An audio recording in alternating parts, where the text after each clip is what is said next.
Hello everybody, welcome to our channel. Today I'm gonna show you how to restore messages icon to home screen on your NUBIA Focus 2 Ultra 5G.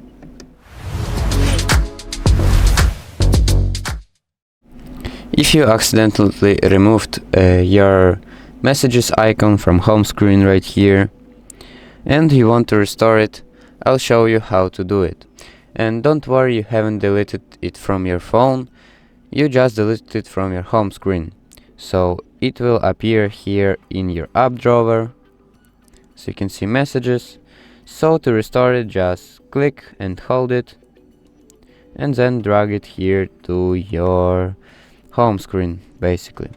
So that's it, that's how you restore messages icon to home screen on your NUBIA Focus 2 Ultra 5G. So thank you for watching and subscribe for more.